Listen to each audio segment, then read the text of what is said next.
मैं जब ये बंगाल की वीर भूमि पर, संस्कार भूमि पर आया हूं, तब कवि गुरु टैगोर जी, स्वामी विवेकानंद जी, रामकृष्ण परमहंस जी, नेताजी सुभाष चंद्र बोस और हमारी पार्टी के स्थापक स्वर्गीय श्यामा प्रसाद मुखर्जी को प्रणाम कर कर मेरी बात की शुरुआत करता हूं। वंदे मातरम के रचयिता महान बंकिम चंद्र चट्टोपाध्याय की ये भूमि, जिस भूमि ने सालों तक पूरे भारत का मार्गदर्शन करने का काम किया, चाहे ज्ञान हो, विज्ञान हो, धर्म हो, स्वतंत्रता संग्राम हो, हर क्षेत्र में सालों तक बंगाल ने भारत का नेतृत्व करा।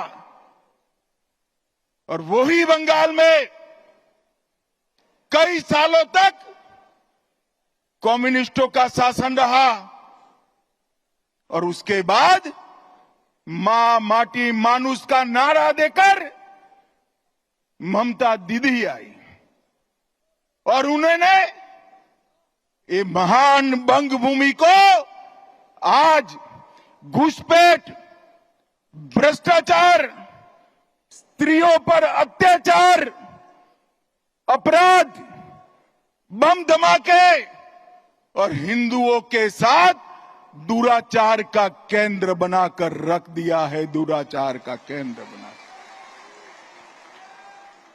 भाइयों बहनों, यही बंगाल में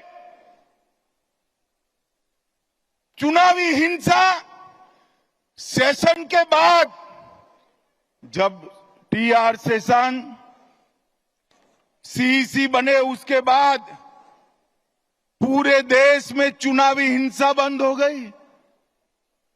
मगर ये बंगाल है जिसमें चुनाव के वक्त और दीदी को विजय मिलने के बाद सैकड़ों भारतीय जनता पार्टी के कार्यकर्ताओं को मौत के घाट उतार दिया जाता है। दीदी, कब तक बचाओगी उनको? मेरी बात सुन लो, आपका समय अब समाप्त हो गया है। 26 में भारतीय जनता पार्टी की सरकार बनने वाली। और मैं सारे हजारों की संख्या में बैठे हुए मेरे मंडल के पदाधिकारियों को ये वादा करना चाहता हूं कि यहां तृणमूल की सरकार जाते ही हमारे कार्यकर्ताओं के हत्या के अपराधियों को जमीन में गाड़ा है तो भी बाहर निकालकर सजा करने का काम करें। लोकतंत्र के अंदर हिंसा कभी शोभा नहीं देती है। दीदी, हिम्मत हो तो हिंसा के बगैर, रैगिंग के बगैर चुनाव कराकर देखो। आपकी खुद की जमानत ये बंगाल की जनता जब्त कर लेगी। और भाइयों बहनों, वोट बैंक की तुष्टीकरण ने वोट बैंक के लिए पतन की सीमा ये ममता बनर्जी ने पार कर दी। अभी कुछ दिन पहले पहलगांव में पाक प्रेरित आतंकवादियों ने हमारे निर्दोष नागरिकों को, यात्रिकों को धर्म पूछ पूछ कर परिवार के सामने मार दिया। मुझे बताओ बंगाल वालों, वो पाक प्रेरित आतंकवादियों को सजा देनी चाहिए या नहीं देनी चाहिए? अरे जोर से बोलो, देनी चाहिए या नहीं देनी चाहिए? मोदी जी ने ऑपरेशन सिंदूर किया, ठीक किया या नहीं किया?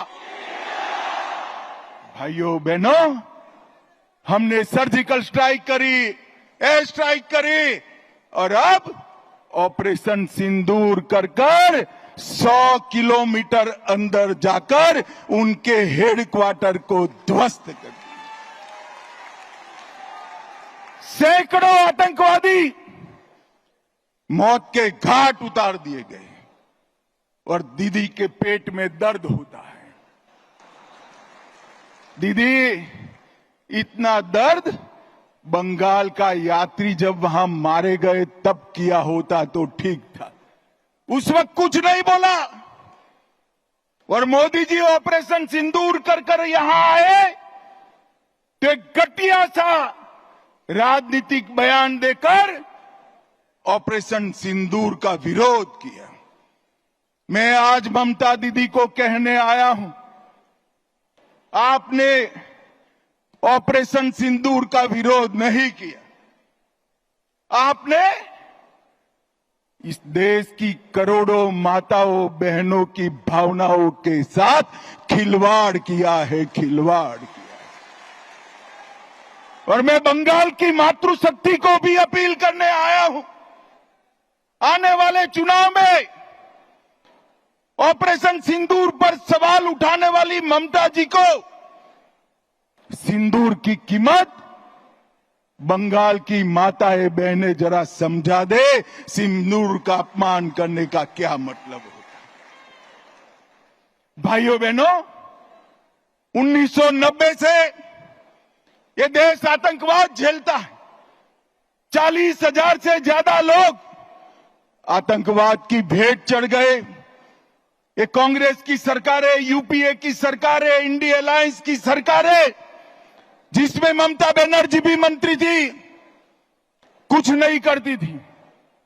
नरेंद्र मोदी सरकार आने के बाद गोली का जवाब गोले से देने की शुरुआत नरेंद्र मोदी ने। और ममता जी, आप जितना पक्ष लेना है उतना पाक प्रेरित आतंकवादियों का पक्ष ले लो। मैं बताकर जाता हूं, ये नरेंद्र मोदी सरकार है, ये भारतीय जनता पार्टी की सरकार है। ऑपरेशन सिंदूर समाप्त नहीं हुआ है। अब कोई भी हिमाकत करेगा तो उसको उतनी ही मजबूती के साथ जवाब देने का काम नरेंद्र मोदी जी करेंगे। मैं आज ऑपरेशन सिंदूर में हमारी बहादुर सेना बीएसएफ ने जो वीरता बताई है, वो सभी बीएसएफ कर्मी और सेना के जवानों को 2 हाथ जोड़कर प्रणाम करता हूं।